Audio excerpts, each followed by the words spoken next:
Добро пожаловать на мой канал «Готовим просто, вкусно, быстро». Сегодня хочу предложить вашему вниманию 3 блюда, которые можно приготовить на ужин или обед. Это отличная возможность разнообразить свой рацион. На их приготовление уходит не так много времени, и готовятся они из доступных продуктов. Это фаршированные помидоры, лапшевник или макаронник, кому как нравится, и биточки из риса и творога. Если интересно, давайте готовить. Буду благодарна всем, кто делится моими рецептами в соцсетях. Все ингредиенты указаны как в самом видео, так и под видео. Фаршированные помидоры, запеченные в духовке. Получаются они очень вкусными и нежными. Приготовить их можно как на праздник, так и в будний день на ужин. Для запекания берите помидоры с толстой кожицей, желательно одного размера.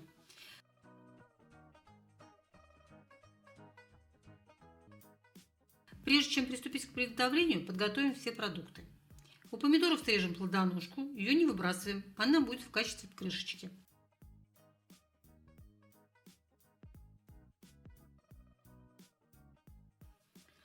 Аккуратно отрезаем прожилки и ложкой удаляем мякоть.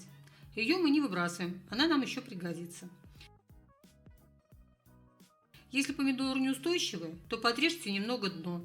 Образовавшийся сок в помидорах слейте. Подготовленные таким способом помидоры пока уберу в сторону. Приступаю к приготовлению фарша. Мелко шинкую лук, затем грибы, у меня шампиньоны, вы можете взять любые. Беру мякоть от помидоров, добавляю к ней чеснок, мелко порезанный укроп, все взбиваю блендером до однородной массы. Наливаю на сковороду масло, выкладываю фарш, обжариваю до готовности.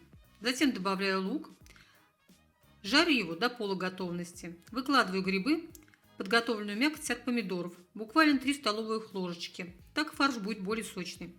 Перемешиваю, накрываю крышкой и довожу все до готовности. Готовый фарш выкладываю и убираю его остывать. Пока остывает фарш, подготовлю заливку. Беру одно яйцо, взбиваю его, добавляю туда натертый на мелкой терке чеснок и сыр, чайную ложку сметаны, зелень укропа, солю и все хорошо перемешиваю. Заполняю подготовленные помидоры фаршем примерно на 3/4.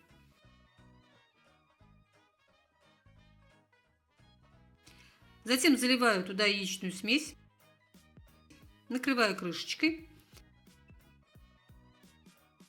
На одну форму я налила немного воды, выкладываю туда помидоры и ставлю запекаться в духовку на 30 минут при температуре 230 градусов. Примерно за 10 минут до готовности крышечку убираю и даю верху немного подрумяниться. Готовые помидоры достаю, выкладываю на тарелку и подаю к столу. Как видите, они получились сочными и, поверьте, очень вкусными. Жидкость сверху – это сок от помидоров, который выделяется в процессе приготовления.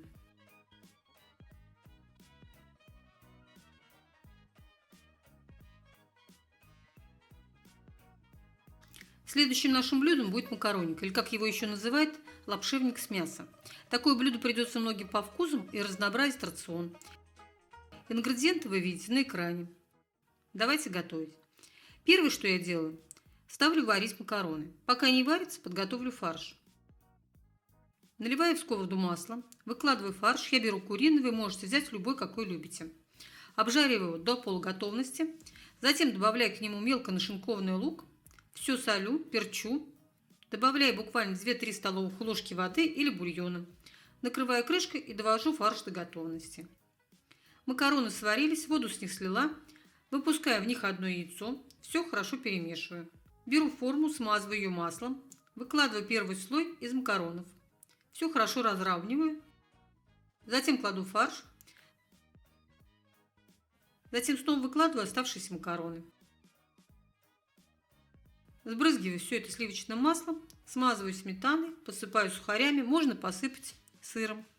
И ставлю в духовку на 15 минут на 200 градусов. Пока запекаются макароны, приготовим соус бешамель. Готовьте его непосредственно перед подачей, так как его лучше всего есть в горячем виде. Количество ингредиентов для этого соуса вы видите на экране. Даны они на 3 порции. Растапливаю в кастрюле с толстым дном сливочное масло, добавляю туда подсолнечное масло, ввожу муку, все обжариваю и начинаю постепенно вводить молоко. Можно дать соусу прокипеть минут 8-10, но у меня он получился густым, и я варила его, постоянно помешивая. В готовый соус добавил сухой укроп и розмарин. Это по желанию. Запеканка приготовилась. Разрезаю ее на порции, выкладываю в тарелку, поливаю соусом. При желании можно посыпать зеленью и подаю к столу. Лапшевник получился очень вкусным и сытным.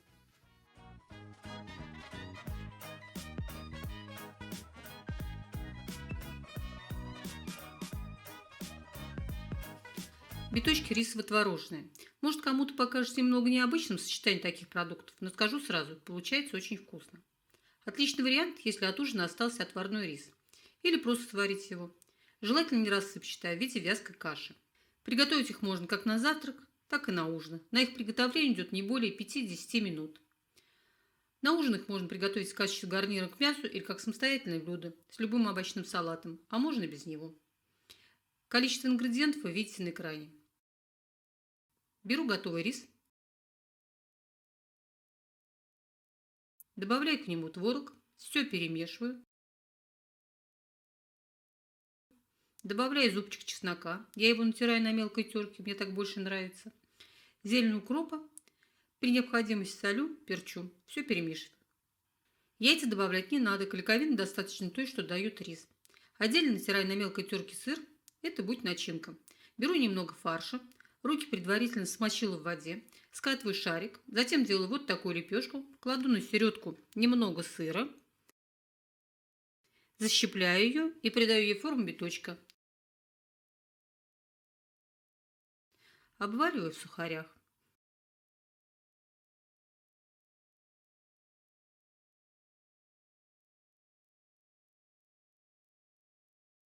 Подготовленные биточки будем обжаривать. Наливаю на сковороду масло, слегка его нагреваю, не нужно, чтобы масло сильно было нагрето, а то сухари будут гореть.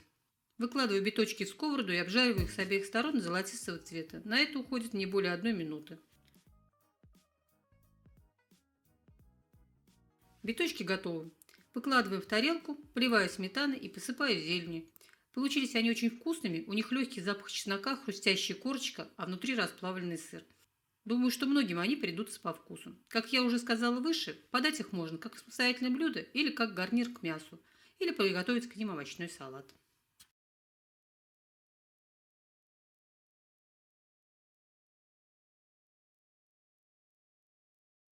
Вот такие 3 блюда мы с вами приготовили. Как я и говорила, они затратны по времени и приготовлены из простых и доступных продуктов. Надеюсь, вы не забыли подписаться на мой канал и поставить значок оповещения, оставить свой комментарий. Спасибо, что смотрите меня. Всего доброго. До свидания.